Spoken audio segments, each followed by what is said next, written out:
"You're on, dear heart," she blurted out, not at all primly, while throwing her deliciously shaped arms around my neck. Most of the guys I knew, especially in Korea, chose other womanly parts to describe as delicious, but I had always been an arm man. And so it came to pass. The wedding was September 7. My discharge from the Army came on November 5. Rita was already 5 weeks pregnant, thanks to a few moments of utter insanity, which began in the closet of our rented house at Fort Ord. But our honeymoon plans we undeterred. On November 6, we took off for New York and on to Paris. Rita's mother, speaking mostly Italian, had voiced her great concern about our going ahead with the plan in spite of her youngest daughter's delicate condition. "Not to worry, Mama," I spoke in my most confident, reassuring voice. "I'm a doctor, remember? I'll give her checkups every month. She'll be just fine. And I think we'll be back home by May and plenty of time for her due date in June."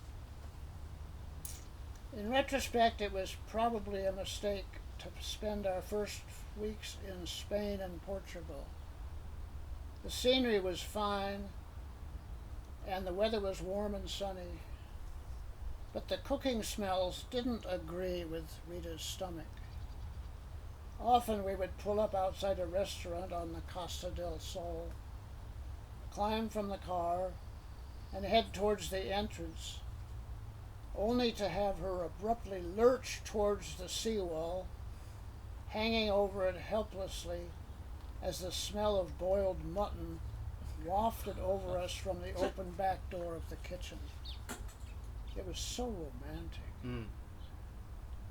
We reached Naples a month or so later. Rita's parents had both emigrated from that city, and several aunts, uncles, and cousins remained.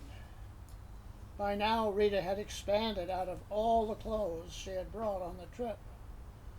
As quickly as you could say, "Buonasera, Signora," one of the aunts had whipped out 3 or 4 sturdy woolen maternity outfits on her ancient sewing machine. We skied for 3 weeks in Switzerland and Austria, although by this time Rita was feeling quite ungainly and had trouble not only balancing but breathing in the thin air. One morning she actually fainted outside the ski rental store, but quickly revived.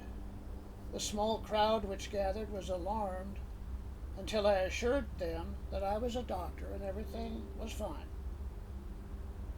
I had to ski alone that day, but I didn't hold it against Rita. By the end of April, we had been on the honeymoon for 6 months. We had grown tired of driving through 17 countries, stopping in a different town almost every night.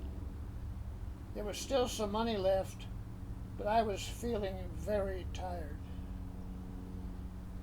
"How about home?" I asked my still blushing bride. "You're on, dear heart," she replied primly.